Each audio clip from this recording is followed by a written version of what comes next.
Hello everyone, welcome to another lecture on Internet of Things IoT. We were doing unit number 3, that is IoT state of the art, and today's topic is a reference architecture model. So what is a reference architecture model? A reference architecture maps onto software elements that implements the functionality defined in the reference model.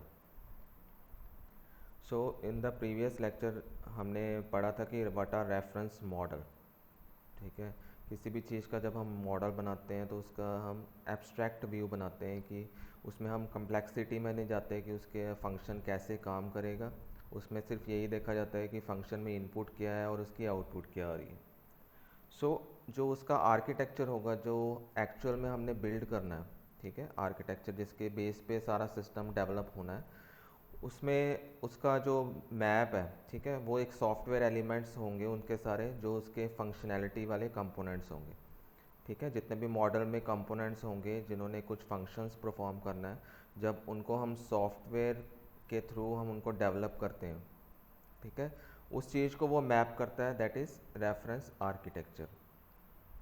So reference architecture एक तरह का blueprint है जिसकी help से final जो हमारा project है या सिस्टम है वो बनता है। ठीक है, सबसे पहले रेफरेंस मॉडल होता है, उस मॉडल से हम आर्किटेक्चर को डिफाइन करते हैं, देन आर्किटेक्चर से हम एक्चुअल जो सिस्टम है उसको बिल्ड करते हैं using software elements. So actually it models the architectural elements in the domain of the technologies, protocols and products which used to implement the domain. ठीक है, अब हमने मॉडल में पढ़ा था कि डिफरेंट डोमेन्स होते हैं कि उसके प्रोटोकॉल्स कौन से हैं, प्रोटोकॉल लेयर कौन सी है, ठीक है, फिजिकल लेयर कौन सी है, नेटवर्क लेयर कौन सी है, सिक्योरिटी फीचर्स क्या प्रोवाइड कर रहा है वो मॉडल। सो उन सारी चीज़ों पे डिपेंड होता है कि कौन से डोमेन में हमने वो सिस्टम क्रिएट करना है। ठीक है ना, सो उस पर सारा आर्किटेक्चर भी उसी पे डिपेंडेंट होगा। So a reference architecture tries to shows the most complete picture of what is involved in the realizing the modeled entities। ठीक है, सो जो भी हमने मॉडल बनाया, किसी भी सिस्टम का मॉडल बनाया, उसको हमने जब रियल वर्ल्ड या रियल पिक्चर में हमने उसको रिप्रेजेंट करना है, उसके लिए हमें क्या चाहिए, एक रेफरेंस आर्किटेक्चर चाहिए। ठीक है, तभी हम उसको रियल वर्ल्ड एंटिटीज़ में कन्वर्ट कर सकते हैं। ठीक है, then it is possible to define reference architecture at many levels of detail or abstraction and for many different purposes। ठीक है, अब यहाँ पे क्या है कि हमारा रेफरेंस आर्किटेक्चर वो डिफरेंट वे से हम उसको रिप्रेजेंट कर सकते हैं जो अलग अलग लेवल पे उसको रिप्रेजेंट करेगा। ठीक है, अगर हमने कम डिटेल बनानी है तो वो लोअर लेवल का होगा, अगर हमने हाई डिटेल में जाना है तो वो क्या होगा, हाई लेवल आर्किटेक्चर होगा। So in the field of IoT, reference architecture handles requirements and forms a superset of functionalities. ठीक है, अब रेफरेंस आर्किटेक्चर क्या क्या हैंडल करता है, रिक्वायरमेंट्स हैंडल करता है। ठीक है, जो भी यूज़र की रिक्वायरमेंट होगी उसको वो देखता है कि कैसे मैंने आर्किटेक्चर को क्रिएट करना है।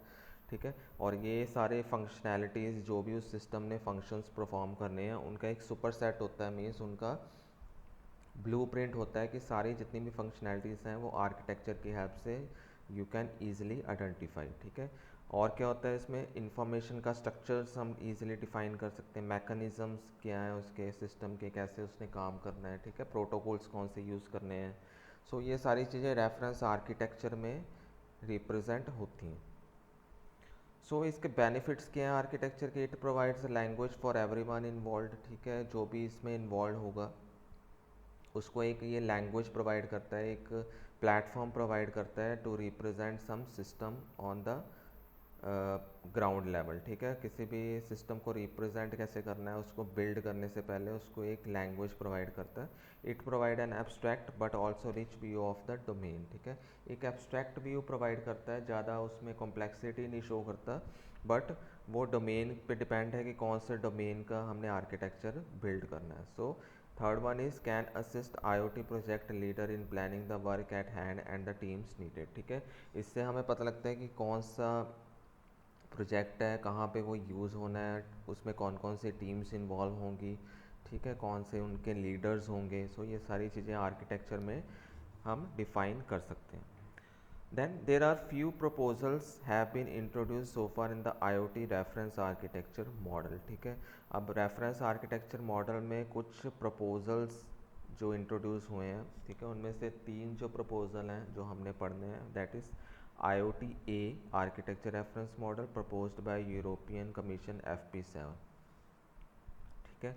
सो यूरोपियन कमीशंस ने जो एक आर्किटेक्चर रेफरेंस मॉडल बनाया उसका नेम उन्होंने क्या रखा है, IoT A। देन एक कोरियन आर्किटेक्चर रेफरेंस मॉडल भी है, ठीक है। Third one is IoT reference architecture develop by WSO2 company, ठीक है, that is American company. So ये 3 जो है they are reference architecture model proposals और प्रोजेक्ट्स, ठीक है। ये 3 प्रोजेक्ट्स हैं जो रेफरेंस आर्किटेक्चर मॉडल के ऊपर डिपेंडेंट है। So first one is IoT architecture reference model European Commission का, ठीक है। So that is IoT A। So European Commission within the 7th framework programme, ठीक है, ये इनका एक प्रोग्राम था FP7, ठीक है, 7th फ्रेमवर्क प्रोग्राम इसका फुल फॉर्म है, ठीक है, जिसके अंदर उन्होंने एक आर्किटेक्चर प्रपोज किया था, दैट वाज IoT A, ठीक है, यूरोपियन कमीशन ने। So the recommended reference architecture provided high level architectural view and perspective for constructing IoT system. So इस जो आर्किटेक्चर ने क्या प्रोवाइड किया था, high level architecture views provide की थी कि क्या कैसे वो सिस्टम देखा जाएगा और उसके पर्सपेक्टिव्स क्या हैं, मतलब उसकी प्रॉपर्टीज़ क्या हैं, ठीक है, ये दोनों कंसेप्ट इसमें देखे गए थे, ठीक है। So what are IoT views and perspectives. So IoT views का क्या मतलब है इसमें, ठीक है, first is functional, information and deployment operation, ठीक है। सो ये 3 तरह के व्यूज़ होते हैं किसी भी IoT सिस्टम को बनाने के लिए, जो उसके आर्किटेक्चर में हम उसको डिफ़ाइन कर सकते हैं। सो फर्स्ट क्या है, फंक्शनल, सेकंड क्या है उसका इंफॉर्मेशन, थर्ड क्या है डिप्लॉयमेंट एंड ऑपरेशन। उसी तरह से जो पर्सपेक्टिव्स हैं, पर्सपेक्टिव्स में उसकी प्रॉपर्टीज़ आ जाती हैं, ठीक है, कि पहली प्रॉपर्टी की एवोल्यूशन एंड इंटरऑपरेबिलिटी, उसकी फ़ीचर, ठीक है, एवोल्यूशन कब हुआ, उसकी एक सिस्टम को दूसरे सिस्टम में कन्वर्ट करने की प्रॉपर्टी को हम क्या कहते हैं, इंटरऑपरेबिलिटी। उसकी रिलायबिलिटी अच्छी होनी चाहिए, security should be good and privacy should be good, ठीक है, एंड अवेलेबिलिटी एंड रिजिलियंस, ठीक है, हर जगह अवेलेबल होना चाहिए वो, ठीक है, और किसी भी इन्वायरमेंट में वो काम कर उसको होना चाहिए, ठीक है, कैपेबल होना चाहिए किसी भी इन्वायरमेंट में काम करने के, that is resilience. Performance and scalability, उसकी परफॉर्मेंस अच्छी होनी चाहिए, स्केलेबिलिटी अच्छी होनी चाहिए। So these are some perspectives and जो बॉटम में that are views. So views क्या करते हैं, different angles for viewing an architecture that can be used when designing and implementing it, ठीक है। जब हमने किसी आर्किटेक्चर को बिल्ड करना है, सो उसके व्यूज़ का क्या मतलब है कि हम किस एंगल से उसको देख सकते हैं उस आर्किटेक्चर को, उसके आर्किटेक्चर ने हमें क्या क्या उसमें कंपोनेंट्स ऐड करने हैं, फंक्शनल व्यू देखना है उसके, ठीक है, उसका इंफॉर्मेशन व्यू देखना है, या डिप्लॉयमेंट या ऑपरेशनल व्यू देखना है, कौन से व्यू के अकॉर्डिंग हमने उसका आर्किटेक्चर बिल्ड करना है। पर्सपेक्टिव में क्या आ जाता है, उसके टास्क क्या परफॉर्म करने हैं उस सिस्टम ने, ठीक है, टैक्टिक्स मतलब उसकी क्या स्टेप्स होंगे, सीक्वेंस क्या होंगे, डायरेक्टिव्स क्या होंगे, रूल्स रेगुलेशंस क्या होंगे, ठीक है, डिसीजंस कौन से लेने पड़ेंगे उसमें, ठीक है, उस सिस्टम को बनाने के लिए, और उस चीज़ उसको अकम्प्लिश करने के लिए, कंप्लीट करने के लिए कौन कौन सी उसकी क्वालिटीज़ होनी चाहिए, उसकी एट्रीब्यूट्स कौन से बनाने, ये सारी चीज़ें किसके अंदर आती हैं, पर्सपेक्टिव के अंदर। So architectural view concludes functional view, information और डिप्लॉयमेंट एंड ऑपरेशनल, ठीक है, पीछे हमने पर्सपेक्टिव्स पढ़े हैं, ठीक है। इसके बाद व्यूज़ में कौन कौन से हैं, फंक्शनल व्यू, फर्स्ट क्या है फंक्शनल व्यू, ठीक है, इसके अंदर जो 9 फंक्शनैलिटी ग्रुप्स हम आगे देखेंगे आने वाली फिगर में, ठीक है। इंफॉर्मेशन व्यू में क्या हैंडल होता है, it describes a component that handle information statics and dynamic information flows through the system, जो भी इंफॉर्मेशन उसमें फ़्लो करेगी सिस्टम के अंदर, चाहे वो स्टैटिक है या डायनामिक है, वो कौन सा व्यू उसको प्रेजेंट करता है, इंफॉर्मेशन व्यू। अगर हमने उसको डिप्लॉयमेंट या उसको इंस्टॉल करना है या ऑपरेशन व्यू देखना है, उसके अंदर क्या आएगा कि कौन कौन से जो उसके कंपोनेंट्स है वो आपस में कैसे कम्युनिकेट कर रहे हैं, ठीक है, कैसे उसको इंस्टॉल करना है, ये सारी चीज़ें किसके अंदर आती हैं, डिप्लॉयमेंट एंड ऑपरेशनल व्यू। सो ये 3 तरह के जो व्यूज़ होते हैं किसी भी सिस्टम को, आर्किटेक्चर को बनाने में जो काम आते हैं, ठीक है। सो व्यूज़ एंड पर्सपेक्टिव था ये जो टॉपिक। देन पर्सपेक्टिव के अंदर इसके फीचर्स क्या है कि पर्सपेक्टिव का क्या मतलब है, ठीक है, क्या प्रोवाइड करता है वो, ए डिज़ायर्ड क्वालिटी लेवल, कि क्वालिटी लेवल कैसा होगा सिस्टम का, वो किस पे डिपेंडेंट है, पर्सपेक्टिव के अंदर। रेलेवेंट आईओटी रिक्वायरमेंट्स कौन सी हैं, ठीक है, कि वो सारी रिक्वायरमेंट सेटिस्फाई हो रही हैं या नहीं। Applicability two types of IoT system, ठीक है, कि एप्लीकेबल हो रहा है सारे आईओटी सिस्टम्स के ऊपर वो चीज़ें कि नहीं। एक्टिविटीज़ जो चाहिए, ठीक है, वो परफॉर्म हो रही हैं सारी, जो टैक्टिक्स हैं, जो स्टेप्स हैं, जो रूल्स हैं वो फॉलो हो रहे हैं उस चीज़ के अंदर, वो सारी चीज़ें पर्सपेक्टिव के अंदर आती हैं।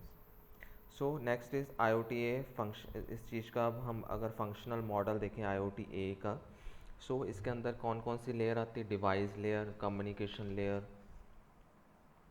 ठीक है। डिवाइस लेयर के अंदर आपके सारे हार्डवेयर डिवाइसेस, कम्युनिकेशन के अंदर आपके प्रोटोकॉल्स होंगे सारे, आईओटी सर्विसेज के अंदर जितनी भी सर्विसेज प्रोवाइड कर रहा है, वर्चुअल एंटिटीज़, ठीक है, जो आपके वर्चुअल बॉक्स होते हैं या कौन से ऑपरेटिंग सिस्टम में हमने उसको बनाना है, बिल्ड करना है, ठीक है। आईओटी बिजनेस रिलेटेड जो मैनेजमेंट है वो यहाँ पे होंगी, ठीक है। सबसे टॉप पे एप्लीकेशन लेयर होगी जहाँ से यूज़र इंटरेक्ट करेगा। उसके अलावा जो मैनेजमेंट का पोर्शन है और सिक्योरिटी का पोर्शन है, that is also a functional model, ठीक है। सो ये सारी जो लेयर्स हैं, ये सारे ब्लॉक्स हैं, ये किसके पार्ट हैं, IoT-A के फंक्शनल मॉडल के। देन जो कोरियन, ठीक है, second one is Korean architecture reference model है। उसके भी 6 ब्लॉक्स हैं, ठीक है। First is infrastructure, core functional, application service, application and services, tools, test and deployments.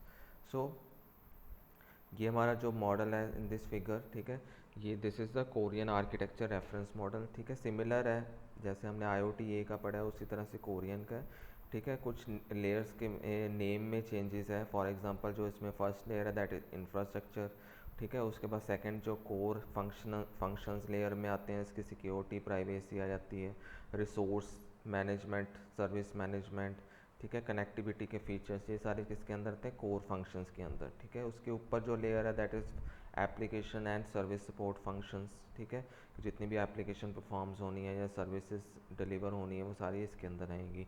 सबसे टॉप पे क्या आएगा, एप्लीकेशन एंड सर्विस, जो जहाँ से यूज़र ने इसको इंटरेक्ट या डील करना है इस आर्किटेक्चर रेफरेंस मॉडल को, ठीक है। लेफ्ट साइड पे आपको टूल्स लेयर दिख रही है, राइट साइड पे टेस्ट एंड डिप्लॉयमेंट, ठीक है, कि इस सिस्टम को टेस्ट कैसे करना है, ठीक है, कि वेदर वो जो आउटपुट आ रहा है उसका सही आ रहा है या नहीं, इंस्टॉल सही से हुआ है, ठीक है। उसके टूल्स कौन कौन से हैं, ये सारी चीज़ें इसके अंदर डिफ़ाइन की जाती हैं।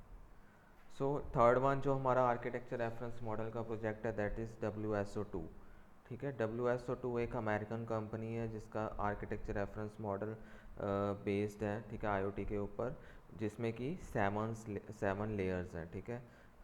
सो in this figure you can see 7 layers. First is device layer, ठीक है। डिवाइस कौन कौन से, आपके मोबाइल एप्लीकेशंस होंगे, आपके व्हीकल होंगे, आपके सेंसर्स होंगे, आपके होम स्मार्ट सिटीज़ होंगे, ये सारे डिवाइस लेयर के अंदर होंगी।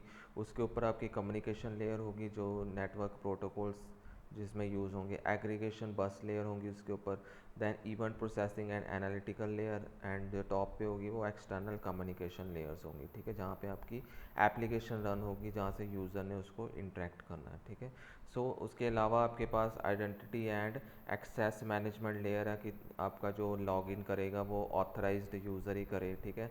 उसके अलावा डिवाइस मैनेजमेंट लेयर होती है कि कौन कौन से आपको कॉन्फ़िगरेशन करनी है उसके सिस्टम के अंदर, ठीक है, वो सारी डिवाइस मैनेजमेंट लेयर के अंदर होती हैं। So these are the 7 layers of the WSO2 architecture reference model, ठीक है।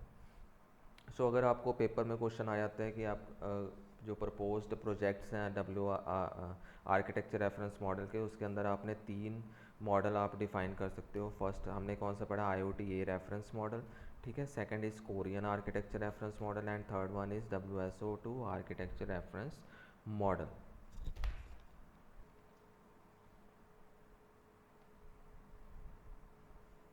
सो WSO2 के डिवाइस लेयर में क्या होता है, इस each device should have a unique identifier and direct और indirect communication with the internet, ठीक है। जो भी डिवाइस उसके साथ कनेक्ट होगा, चाहे वो सेंसर है या एक्चुएटर है, उसकी कोई यूनिक आईडी होगी, वेदर डायरेक्ट और इनडायरेक्ट, और वो कम्युनिकेशन की हेल्प से इंटरनेट के साथ कनेक्टेड होगा। देन कम्युनिकेशन लेयर्स में क्या होता है, support device connectivity with multiple potential protocols, ठीक है, डिफरेंट डिफरेंट प्रोटोकॉल्स जो हमने पीछे पढ़े हैं, जितने भी आईओटी में प्रोटोकॉल्स होते हैं उनकी हेल्प से सारे डिवाइस आपस में कैसे कम्युनिकेट करेंगे, वो कौन सी लेयर में होता है, कम्युनिकेशन लेयर के ऊपर। देन एग्रीगेशन और बस लेयर का करेगी support aggregates and combines communication from the several devices as well as bridges and transform data among different protocols। जितने भी अलग अलग जगह से जो डाटा आ रहा है उसको एग्रीगेट करना, मतलब उसको ज्वाइन करके उसको कम्युनिकेशन या ट्रांसफॉर्म करना एक जगह से दूसरी जगह के ऊपर with the help of some protocols, ठीक है। सो फोर्थ लेयर में क्या होता है, event processing and analytical layer में क्या होता है, processes and react upon event coming from the aggregation bus layer as well as can perform data storage. इसके अंदर जो सारी डाटा की स्टोरेज है वो परफॉर्म होगी, और जितने भी एक्शंस एग्रीगेशन और बस लेयर के अंदर होते हैं वो सारे इवेंट प्रोसेसिंग के अंदर हैंडल किए जाते हैं। The next layer is external communication layer, ठीक है, through which user can interact with devices and access data available at the system, ठीक है। एक्सटर्नल कम्युनिकेशन लेयर की हेल्प से WSO आर्किटेक्चर रेफरेंस मॉडल में यूज़र इंटरेक्ट करता है, ठीक है, सारे डिवाइसेस के साथ with the help of available data available at the system, ठीक है, जो भी डाटा अवेलेबल होगा उसकी हेल्प से वो यूज़र क्या करेगा, अपने डिवाइसेस के साथ इंटरेक्ट करता है, ठीक है। दैन डिवाइस मैनेजमेंट लेयर में क्या होता है, communicates with devices through different protocols and allows remotely managing them, ठीक है। किसी भी डिवाइस को हमने कहीं और बैठ के अगर हैंडल करना है, रिमोटली एक्सेस करना है, ठीक है, सो वो कौन सी लेयर की हेल्प से होता है, डिवाइस मैनेजमेंट लेयर की हेल्प से। देन डिवाइस मैनेजमेंट लेयर में क्या होता है कि communicates with devices through different protocols and allow remotely managing, ठीक है, रिमोटली अगर हमने किसी डिवाइस को एक्सेस करना है तो उसके लिए कौन सी लेयर है, device management layer. Then last one is identity and access management layer, it is responsible for access control and security directives, ठीक है, सारी जो इन्फॉर्मेशन को सिक्योर कैसे करना है, वो सारी जो इन्फॉर्मेशन है वो कहाँ से जाएगी हमारे पास, identity and access management layer की हेल्प से। So this was all about today's lecture. Thank you so